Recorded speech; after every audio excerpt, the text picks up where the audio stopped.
Prezados irmãos, hoje nós celebramos ainda dentro do tempo do Natal, celebramos a solenidade da Epifania do Senhor, a manifestação de Jesus como Filho de Deus a todos os povos, a todas as nações.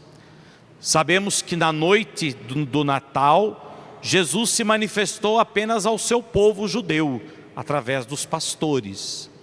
E hoje, na festa da Epifania do Senhor, nós celebramos esta manifestação de Jesus a todos os outros povos não judeus, outras nações, que também vieram do Oriente, representados nos magos, para adorar Jesus.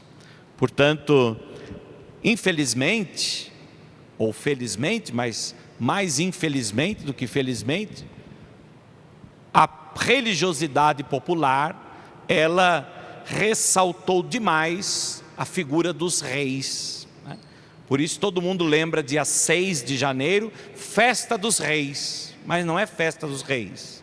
6 de janeiro é a Epifania do Senhor, é uma festa de Jesus, não dos reis. E mais do que uma festa, é uma solenidade, que aonde não é feriado, inclusive, essa solenidade é ou antecipada ou para o domingo seguinte, dentro do tempo do Natal. Por isso, como o dia 6 será na próxima segunda-feira, então nós estamos celebrando já neste domingo a solenidade da Epifania, que em grego significa manifestação. Jesus que se manifesta como Deus, como Senhor, para todos nós, para todas as nações, representadas naqueles magos, que necessariamente nós não sabemos quantos eram. A tradição nos fala de 3, por causa dos presentes que foram oferecidos: ouro, incenso e mirra. Mas isso não se pode dizer que eram apenas 3, até porque outros poderiam ter oferecido ouro, incenso e mirra. 3 foram os presentes, mas a religiosidade popular, a tradição, sempre representou no presépio 3, mas nós sabemos que poderiam ser mais até do que 3.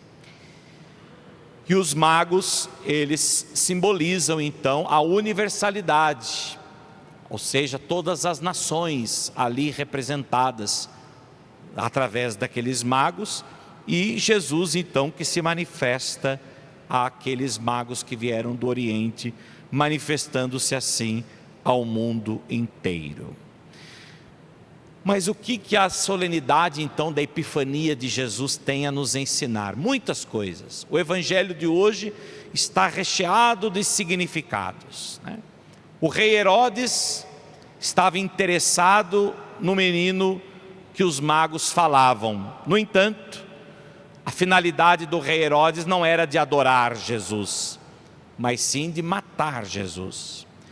Herodes é um homem de poder, que só consegue ver no próximo um rival a ser combatido, um rival para combater. E até Deus lhe parece um rival particularmente perigoso, um rival que de certa forma indica o caminho a percorrer na vida, e assim isso impede que ele se realize, impede que ele realize tudo o que ele deseja.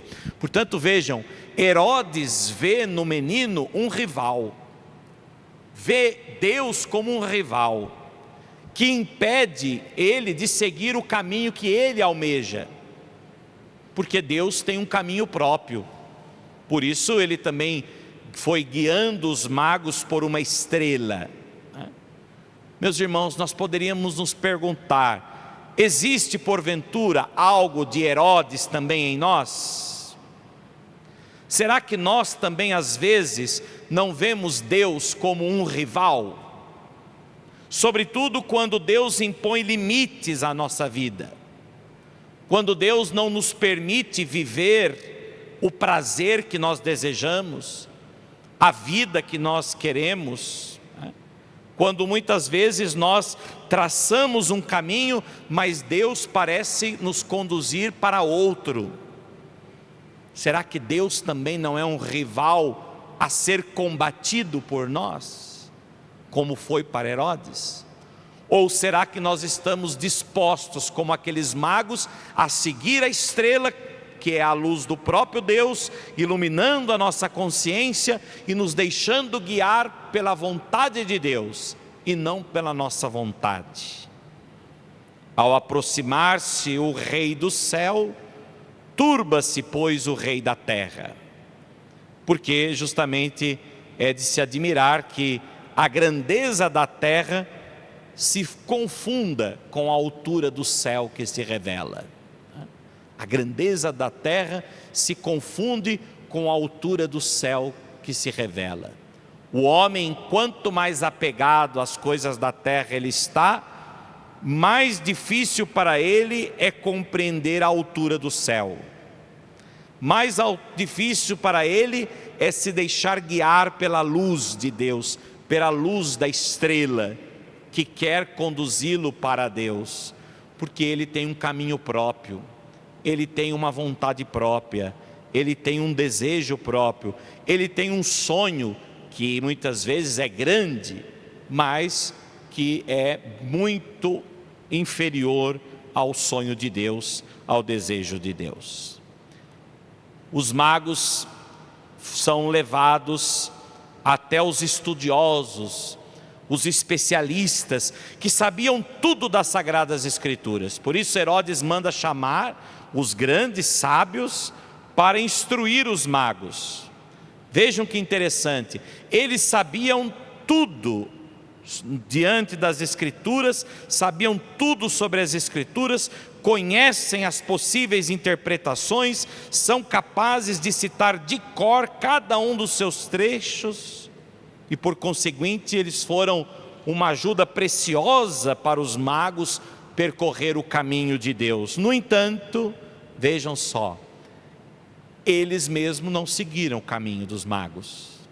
Sabiam onde Jesus nasceria, sabiam quando, sabiam de que forma se daria, sabiam tudo sobre as Escrituras, mas não seguiram.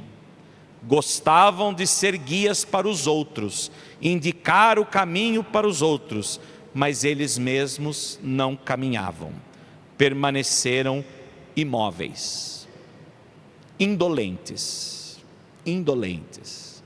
Meus irmãos, peçamos ao Senhor que nos livre desse pecado, dessa tentação, que é a tentação da indolência. O que é ser uma pessoa indolente? Uma pessoa preguiçosa, imóvel, uma pessoa que se entrega facilmente ao desânimo, que se entrega facilmente a primeira dificuldade que vê pela frente. É o que muitos fizeram, se entregaram à indolência e por isso não viram Jesus, não puderam adorar o Salvador, não puderam contemplar a maravilha que os magos contemplaram, não puderam sentir a alegria que os magos sentiram. Vejam que o Evangelho diz que os magos sentiram uma alegria muito grande, uma alegria que não se podia comparar a nenhuma outra que eles já haviam experimentado neste mundo. Mas por quê? Porque não foram indolentes, não se deixaram vencer pelas dificuldades do caminho, foram perguntando, foram questionando, foram à procura, foram ao encontro, foram sendo guiados por uma estrela. De repente ela desapareceu, depois apareceu novamente, e eles persistiram. Portanto, o cristão não pode ser um cristão indolente. O cristão precisa ser alguém que de fato persiste na fé, persiste na esperança, persiste na confiança. O cristão tem que ser alguém de fato que seja ousado, persistente, insistente na sua fé, na sua esperança, na sua confiança, no seu caminho para Deus, Só assim ele poderá experimentar a verdadeira alegria. Deus nos dá a alegria do encontro com Ele. Deus nos dá a alegria de estarmos na sua presença. Mas é necessário da nossa parte a busca, o esforço, o caminho, o caminhar. E por isso, peçamos ao Senhor que nos dê a graça de vencermos qualquer tipo de indolência que muitas vezes possa se possuir em nós, que muitas vezes possa nos atrapalhar de percorrer o caminho do Senhor. Os magos se deixaram levar por uma estrela, por uma luz. Que luz é essa? Que estrela é essa que os magos seguiram? O próprio Cristo. O próprio Cristo é a estrela, a verdadeira luz que iluminou a alma dos magos e fez experimentar uma alegria jamais sentida antes. Portanto, ver a estrela e pôr-se a caminho foi uma obra de um momento. Os magos sentem-se chamados, empregam todas as suas energias para percorrer aquele caminho que lhes foi indicado. Não há obstáculo capaz de detê-los, sabem que devem superar o cansaço de todo o percurso. Não se deixam levar pelas dificuldades, mas pelo contrário, perseveram para estar com Deus. Portanto, meus irmãos, que nós também aprendamos a perseverar para estar sempre com Deus. Por fim, a oferta que os magos fizeram simboliza o reconhecimento que eles tiveram para com Jesus. Ofereceram a Jesus ouro, incenso e mirra, porque reconheceram que Jesus era verdadeiramente rei. Era muito comum oferecer ouro como presente para os reis. Por isso ofereceram a Jesus o ouro, reconheceram a Jesus como rei. Mas ofereceram também incenso, porque reconheceram em Jesus a divindade que não viram, mas que reconheceram na presença, na manifestação de Jesus como Deus, como Senhor na humanidade, na fragilidade do menino. Por isso ofereceram incenso. Ofereceram também a mirra, porque reconheceram e de certa forma inspirados pelo próprio Deus, viram ali o Deus feito homem, o homem das dores, o homem que carregaria os sofrimentos da humanidade até a morte. Por isso a mirra era uma resina aromática que era usada para ungir os defuntos antes de serem sepultados. A mirra era, podemos dizer, uma resina aromática, um perfume com o qual se ungia os corpos dos defuntos antes de sepultá-los, a fim de que o mau cheiro não tomasse conta do túmulo. Mas a mirra servia justamente para isso. Por isso ofereceram a Jesus a mirra, porque reconheceram também nele a humanidade e sobretudo o sofrimento pelo qual Jesus haveria de passar por todos nós. Portanto, meus irmãos, e nós? O que nós podemos oferecer a Deus? Qual oferta que nós podemos oferecer que seja digna de Deus? Quando nós vamos presentear alguém, nós queremos dar algo que seja digno daquela pessoa, que nós consideramos ser digno para ela. Assim também para Jesus. Ofereceram ouro, incenso e mirra, porque acharam Jesus digno de acolher aqueles presentes. E nós? O que nós temos para oferecer a Deus que seja digno dele? Um coração contrito, um coração purificado, uma consciência reta, um amor oblativo, uma obediência filial, uma fidelidade, enfim, cada um pode imaginar o que teria e poderia oferecer a Deus. E por fim, os magos, depois de verem Jesus, reconhecerem Jesus como Deus, oferecer-lhe presentes, vão por um outro caminho. Outro caminho. É muito comum a gente ver depois nos presépios os magos indo por outro caminho. Não voltaram pelo mesmo caminho. O que significa isso? Significa que quem encontrou-se com Cristo não pode regressar pelo mesmo caminho. Quem encontrou-se com Cristo não pode continuar sendo o mesmo, com as mesmas atitudes.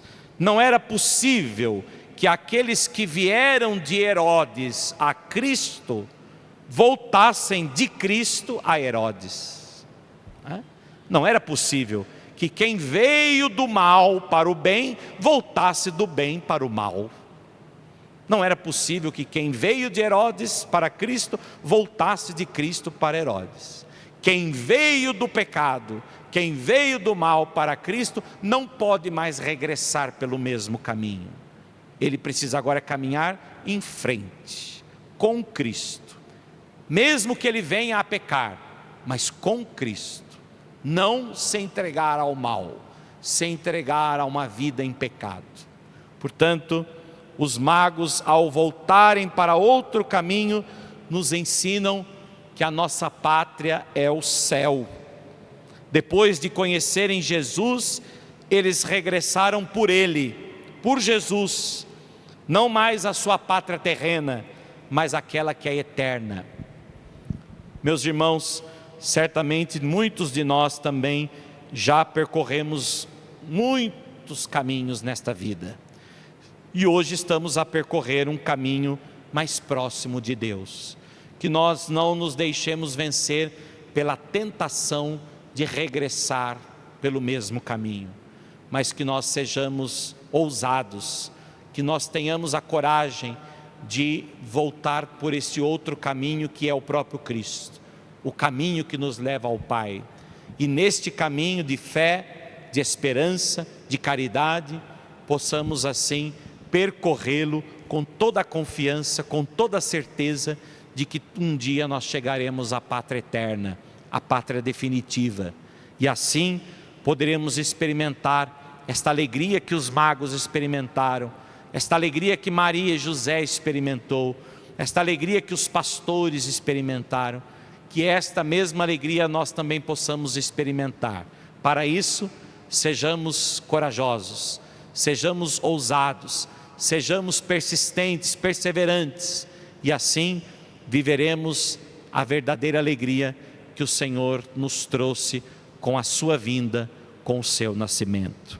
Que ao celebrarmos então a solenidade da Epifania do Senhor, possamos reafirmar a nossa fé neste Deus que se manifesta todos os dias a nós, esse Deus que se manifesta pelos sacramentos, pela palavra, esse Deus que se manifesta sempre, que nós sejamos capazes de reconhecê-lo e fazermos a experiência do encontro vivo com Ele. Assim seja. Amém.